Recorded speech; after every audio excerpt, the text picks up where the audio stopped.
യാത്ര ചെയ്യാൻ ആഗ്രഹിക്കുന്നവരാണ് നമ്മളിൽ പലരും. പക്ഷെ മറ്റു ചില കാര്യങ്ങൾക്ക് പ്രയോറിറ്റി കൊടുത്തുകൊണ്ട് പലപ്പോഴും നമ്മൾ യാത്രകൾ മാറ്റിവെക്കാറാണ് പതിവ്. യാത്രകൾ നമ്മുടെ ലൈഫിൽ എത്രത്തോളം ഇമ്പോർട്ടന്റ് ആണെന്നും അത് കാരണം ലൈഫിൽ എന്തൊക്കെ ചേഞ്ച് വരുമെന്നും 50-ലധികം രാജ്യങ്ങൾ വിസിറ്റ് ചെയ്ത് ഈ കാര്യത്തിൽ ഒരുപാട് എക്സ്പീരിയൻസ് ഉള്ള retired Repco general manager doctor Muhammad Ismail sir ഇന്ന് നമ്മുടെ കൂടെ ഉണ്ട്. Welcome sir. സോ സാർ എങ്ങനെയാണ് ഈ ട്രാവലിംഗിൽ ഇത്ര പാഷനേറ്റ് ആയി തുടങ്ങിയത്?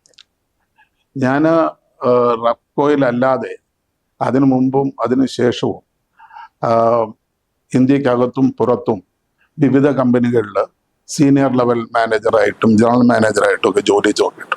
ഈ ജോലിയിലുള്ളപ്പോഴൊക്കെ എനിക്ക് ഒരുപാട് ഔദ്യോഗികമായി യാത്ര ചെയ്തേണ്ടി വന്നിട്ടുണ്ട്. അങ്ങനെ യാത്ര എൻ്റെ ജീവിതത്തിൻ്റെ, എൻ്റെ പ്രൊഫഷണൽ ലൈഫിൻ്റെ, എൻ്റെ കരിയറിൻ്റെ ഒരു ഭാഗമായി മാറുകയായിരുന്നു. അത് പിന്നീട് ഒരു പാഷനായിട്ട് മാറി.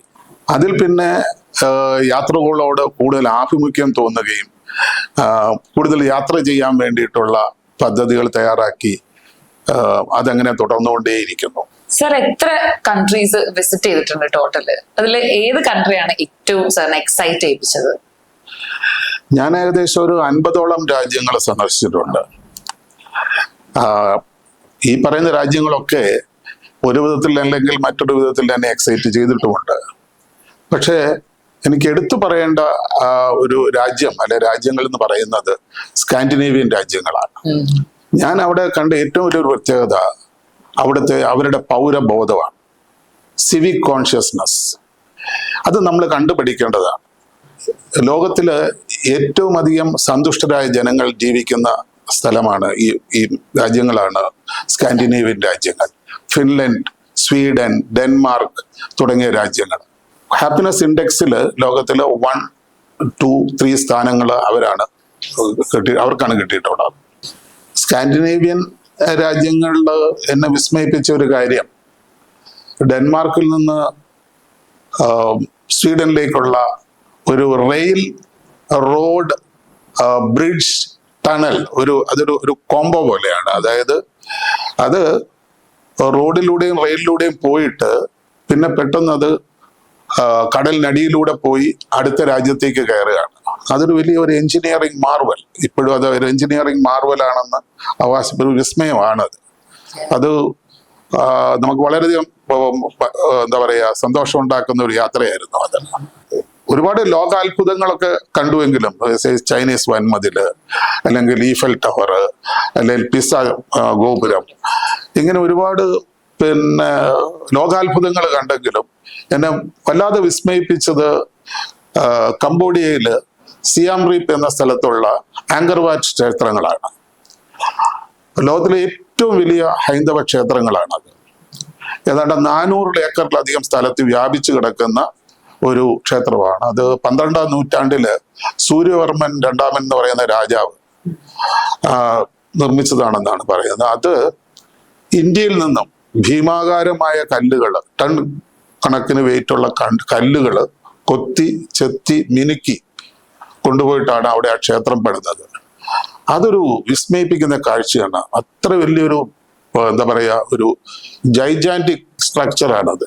പക്ഷെ ഇപ്പൊ അതൊരു ഹിന്ദു ക്ഷേത്രമല്ല, ഇപ്പൊ അതൊരു ബുദ്ധക്ഷേത്രമായിട്ടാണ് ഇപ്പൊ അത് പ്രവർത്തിക്കുന്നത്.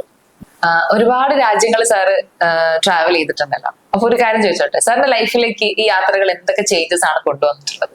പിന്നെ ഒരാൾ എന്തുകൊണ്ട് ട്രാവൽ ചെയ്യണം എന്നായിരിക്കും സാർ പറയുന്നത്? ഈ യാത്രകള് എൻ്റെ ജീവിതത്തിൽ ഒരുപാട് മാറ്റങ്ങൾ വരുത്തിയിട്ടുണ്ട്.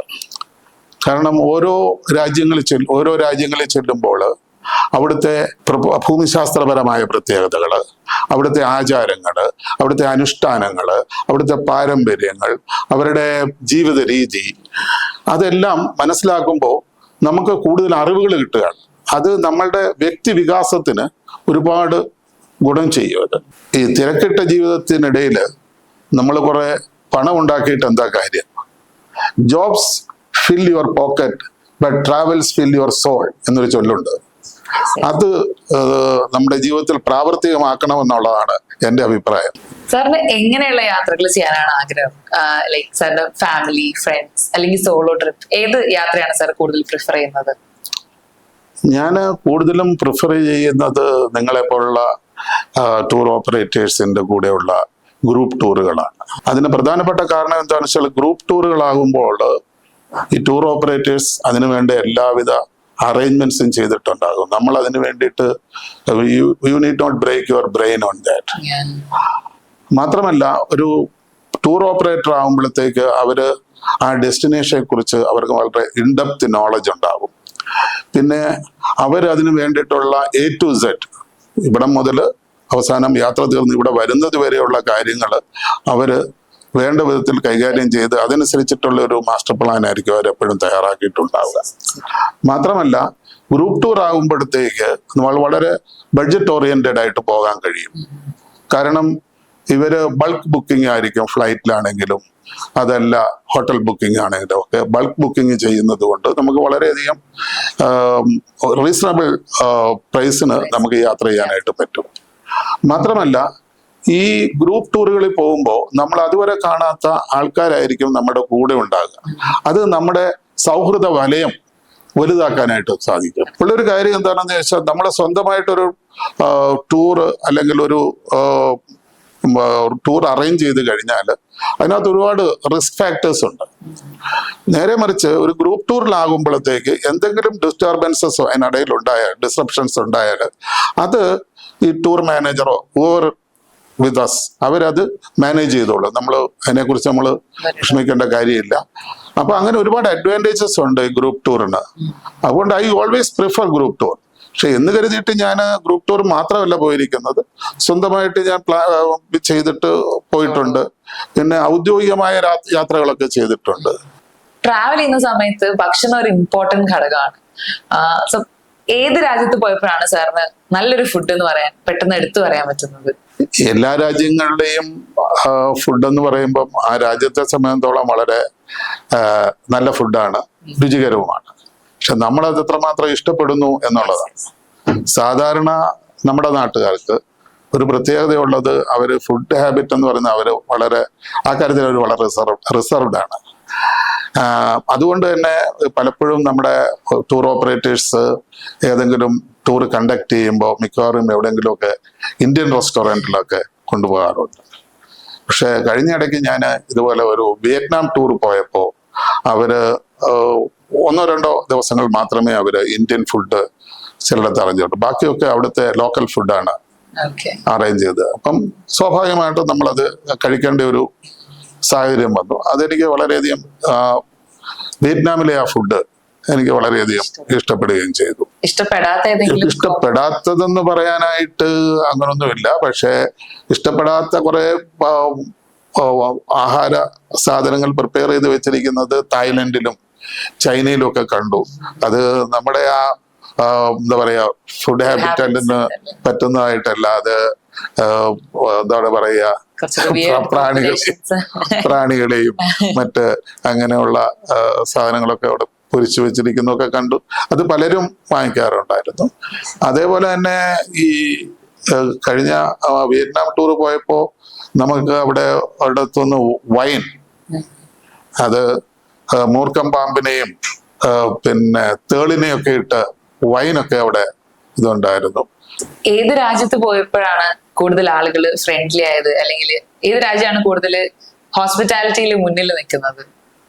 പൊതുവെ യൂറോപ്യൻ രാജ്യങ്ങളൊക്കെ തന്നെ ഹോസ്പിറ്റാലിറ്റിയുടെ കാര്യത്തിലും അല്ലെങ്കിൽ നമ്മളോട് ഇടപഴകുന്ന കാര്യത്തിലും വളരെ ഡീസെന്റ് ആയിട്ട് പെരുമാറുന്ന ആൾക്കാരാണ്. മിക്കവാറും മറ്റ് രാജ്യങ്ങളും ഒക്കെ തന്നെ, അത് ഫാർ ഈസ്റ്റിലാണെങ്കിലും ഒക്കെ അങ്ങനെ തന്നെയാണ് അത് കണ്ടിട്ടുള്ളത്. അങ്ങനെ വ്യത്യസ്തമായ ഒരു അനുഭവം ഇതുവരെ ഉണ്ടായിട്ടില്ല. എനിക്ക് തോന്നുന്നത് അത് എൻ്റെ കൂടുതൽ യാത്രകളും ഈ ടൂർ ഓപ്പറേറ്റേഴ്സിന്റെ കൂടുതലായതുകൊണ്ട് എനിക്ക് പിന്നെ ലോക്കൽ ആയിട്ടുള്ള ആൾക്കാരുമായി ഡിപ്പെൻഡ് ചെയ്യേണ്ടോ അല്ലെങ്കിൽ അങ്ങനെ ഒന്നും വന്നിട്ടില്ല. അതുകൊണ്ടായിരിക്കും അവർ. പക്ഷേ അല്ലാതെ വേറെ അങ്ങനെ ഒരു ഇതൊന്നും ഉണ്ടായിട്ടില്ല. പൊതുവെ യാത്രകൾ, ഇതുവരെ ചെയ്ത യാത്രകളൊക്കെ വളരെ സന്തോഷപ്രദമായിരുന്നു. അതുകൊണ്ട് തന്നെ ഈ യാത്ര പരിപാടി മുമ്പോട്ട് കൊണ്ടുപോകണമെന്ന് തന്നെയാണ് ആഗ്രഹം. ഇനി എവിടെയാണ് അടുത്തത് കാണുന്ന ആഗ്രഹമുള്ള സ്ഥലം? ഇനി കാണാനായിട്ട് ആഗ്രഹമുള്ള സ്ഥലങ്ങൾ ആഫ്രിക്കൻ കോണ്ടിനെന്റ് ജനറലി, പിന്നെ സൗത്ത് അമേരിക്ക. ബാക്കി ഒട്ടും മുക്കാൽ ഭാഗങ്ങളൊക്കെ കവർ ചെയ്തിട്ടുണ്ട്. എല്ലാ രാജ്യങ്ങളൊന്നും പോയിട്ടില്ലെങ്കിലും ഈ 50 രാജ്യങ്ങൾ പോയത് തന്നെ ഒരുപാട് മേജർ കൺട്രീസിലേക്കാണ് പോയിരിക്കുന്നത്. യാത്ര ചെയ്യുമ്പോൾ നമുക്ക് ഇമ്പോർട്ടന്റ് ആയിട്ടുള്ള ഒരു കാര്യമാണ് ഫ്ലൈറ്റ്. സോ സർ ഏത് ഫ്ലൈറ്റ് ആണ് കൂടുതൽ പ്രിഫർ ചെയ്യുക? വിദേശ രാജ്യങ്ങളിലേക്കുള്ള യാത്രയിൽ ഞാൻ കൂടുതലും പ്രിഫർ ചെയ്യുന്നത് ബഡ്ജറ്റ് എയർലൈൻസ് അല്ല. കാരണം ബഡ്ജറ്റ് എയർലൈൻസിലെ യാത്ര അത്രയധികം സുഖകരമൊന്നുമല്ല. എസ്പെഷ്യലി ലെഗ് സ്പേസ് ഉണ്ടായിരിക്കുകയല്ല. പിന്നെ അവരുടെ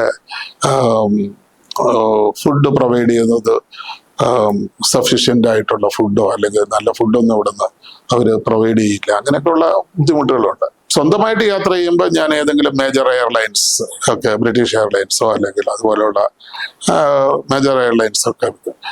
ട്രാവൽ ചെയ്യുമ്പോൾ എങ്ങനത്തെ ഡെസ്റ്റിനേഷൻസ് ആണ് സാർ കൂടുതൽ പ്രിഫർ ചെയ്യുന്നത്? ലൈക്ക് ഇപ്പൊ ബീച്ചസ് ഉണ്ട്, മൗണ്ടൻസ് ഉണ്ട്, ഡെസേർട്സ് ഉണ്ട്, സ്നോ ഏരിയാസ് ഉണ്ട്.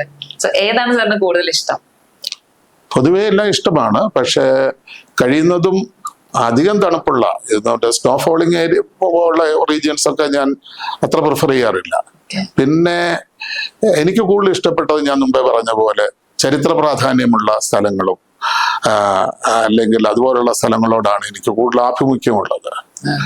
എന്ന് കരുതിയിട്ട് ബീച്ച് അല്ലെങ്കിൽ മൗണ്ടനസ് ഏരിയ അതൊന്നും ഇഷ്ടമല്ല എന്നുള്ളതല്ല. ഇതെല്ലാം കാണാൻ ഇഷ്ടമാണ്. സ്നോ ഫോളിങ് ആയിട്ടുള്ള ആ ഒരു സീസൺ സാധാരണ നമ്മൾ എപ്പോഴും പോകുമ്പോൾ നമ്മൾ അവിടുത്തെ സീസണൊക്കെ നോക്കിയിട്ടാണ് പോകുന്നത്. സ്നോ ഫോളിങ് ഏരിയയിലൊക്കെ പോയി കഴിഞ്ഞാൽ വളരെ ഒട്ടും നമുക്ക് അത്ര കംഫർട്ടബിൾ ആയിരിക്കുകയില്ല. അതുകൊണ്ട് അത് സാധാരണഗതിയിൽ അവോയ്ഡ് ചെയ്യും. സാർ കൂടുതൽ യാത്ര ചെയ്തിട്ടുള്ളത് ടൂർ ഓപ്പറേറ്റേഴ്സിന്റെ കൂടെയാണല്ലോ. അപ്പൊ സാർ അതിൽ എത്രത്തോളം കംഫർട്ടബിൾ ആയിരുന്നു? അല്ലെങ്കിൽ ഇനി ഫ്യൂച്ചറിൽ ഈ ടൂർ ഓപ്പറേറ്റേഴ്സിന് കൊടുക്കാനുള്ള നല്ല സജഷൻസ് എന്തൊക്കെയായിരിക്കും? ടൂർ ഓപ്പറേറ്റേഴ്സിന്റെ കൂടെയുള്ള യാത്ര പ്രധാനമായിട്ടും പറയുകയാണെങ്കിൽ റിസ്ക് ഫ്രീ ആണ്, ടെൻഷൻ ഫ്രീ ആണ്. പക്ഷേ പരിമിതമായ സമയത്തിനുള്ളിൽ കൂടുതൽ ഏരിയ കവർ ചെയ്യാൻ വേണ്ടിയിട്ട്, കൂടുതൽ സ്ഥലങ്ങൾ കവർ ചെയ്യാൻ വേണ്ടിയിട്ട് സാധാരണഗതിയിൽ ടൂർ ഓപ്പറേറ്റേഴ്സ് ചെയ്യുന്നത്, ഫോർ എക്സാമ്പിൾ ഇപ്പം ഫ്രാൻസിൽ വിസിറ്റ് ചെയ്യുന്നു എന്ന് പറഞ്ഞു, പാരീസിൽ മാത്രമാണ് പോവുക. പാരീസിൽ പ്രധാനമായിട്ടും അവർ കാണിക്കുന്നത് ഈഫൽ ടവറാണ്. അതോടുകൂടി പാരീസ് കഴിഞ്ഞു. അങ്ങനെയാണ് സാധാരണഗതിയിൽ ഇപ്പോൾ സംഭവിക്കുന്നത്. പക്ഷെ ഞാൻ പറയുന്നത്, ഒരു രാജ്യത്തെ പറ്റി മനസ്സിലാക്കണമെന്നുണ്ടെങ്കിൽ പണ്ട് ഗാന്ധിജി പറഞ്ഞതുപോലെ നിങ്ങൾ ഗ്രാമങ്ങളിലേക്ക് പോവുക എന്ന് പറയുന്നു. അപ്പൊ ആ രാജ്യത്തെ ജനജീവിതം കറക്റ്റായിട്ട് നമുക്ക് മനസ്സിലാകണമെങ്കിൽ അവിടുത്തെ ഉൾനാടുകളിലേക്ക്, അവിടുത്തെ ഗ്രാമപ്രദേശങ്ങളിലൂടെ ഒക്കെ യാത്ര ചെയ്യണം. നമ്മുടെ ബഹുമാനപ്പെട്ട സന്തോഷ് ജോർജ് കുളങ്ങര അദ്ദേഹം അതാണ് ചെയ്യുന്നത്. അദ്ദേഹം ഈ മെയിൻ സിറ്റിയിലേക്കല്ല അദ്ദേഹം പോകുന്നത്. അവിടുത്തെ ജീവിതം എങ്ങനെയാണ്, അവിടുത്തെ ജനങ്ങൾ എന്താണ്, അവരുടെ പാരമ്പര്യങ്ങൾ, അവരുടെ അനുഷ്ഠാനങ്ങൾ, അവരുടെ കമ്മ്യൂണിറ്റി ലൈഫ്, ഇതൊക്കെ എന്താണെന്ന് മനസ്സിലാക്കാൻ വേണ്ടി അദ്ദേഹം ഗ്രാമാന്തരങ്ങൾ തോറും യാത്ര ചെയ്യുകയാണ്. അപ്പൊ അങ്ങനെയുള്ള ടൂറാണ് സത്യത്തിൽ മേലിൽ ഇവർ ചെയ്യേണ്ടത്. ഇപ്പോൾ ഫ്രാൻസ് എന്നുള്ളത് അല്ലെങ്കിൽ 1-2 രാജ്യങ്ങൾ മാത്രം വെച്ചിട്ട് അവിടെ കൂടുതൽ സ്ഥലങ്ങളിലേക്ക് പോവുക. അതേപോലെ തന്നെ ഏത് രാജ്യത്തിലാണെങ്കിലും അങ്ങനെയുള്ള ഒരു സജഷൻ എനിക്കുണ്ട്. ഇത്രയും കാലത്തൊരു എക്സ്പീരിയൻസ് വെച്ച് ഇനി വരാൻ പോകുന്ന സാറിനെ പോലെ യാത്ര ചെയ്യാൻ ആഗ്രഹിക്കുന്ന ഒരുപാട് പേരുണ്ട്, യങ്സ്റ്റേഴ്സ് ആവട്ടെ, അവർക്കൊക്കെ എന്ത് അഡ്വൈസ് ആണ് കൊടുക്കാനുള്ളത്? എൻ്റെ ഒരു വ്യക്തിപരമായ അഭിപ്രായത്തിൽ പറയുകയാണെങ്കിൽ, യാത്ര നിങ്ങളുടെ ജീവിതത്തിന്റെ ഒരു അവിഭാജ്യ ഘടകമായിട്ട് മാറണം. യാത്ര എന്ന് പറയുന്നത് കൊണ്ട് നമ്മൾ കൂടുതൽ സ്ഥലങ്ങൾ എക്സ്പ്ലോർ ചെയ്യുന്നു, കൂടുതൽ കാര്യങ്ങൾ മനസ്സിലാക്കുന്നു. നമ്മൾ പിന്നെ നമ്മുടെ ഭാവി ജീവിതം കരുപ്പിടിപ്പിക്കാൻ നമുക്ക് കഴിയും. നിങ്ങൾ കണ്ടിട്ടില്ലേ, നമ്മൾ ഈ ഫോറിൻ ടൂറിസ്റ്റുകൾ വരുന്ന കണ്ടില്ലേ? വെസ്റ്റേണേഴ്സ് സാധാരണ ചെയ്യുന്ന 6 മാസം അവർ ജോലി ചെയ്യും. ആ കിട്ടുന്ന പണമെല്ലാം അവർ സ്വരൂപിച്ച് വെച്ചിട്ട് ഒരു 6 മാസം അവര് മറ്റു രാജ്യങ്ങളിലേക്ക്, പ്രധാനമായിട്ട് ഇന്ത്യയിലേക്കും അങ്ങനെയുള്ള സൗത്ത് ഏഷ്യൻ രാജ്യങ്ങളിലേക്കൊക്കെയാണ് ഈ വെസ്റ്റേണേഴ്സ് വരുന്നത്.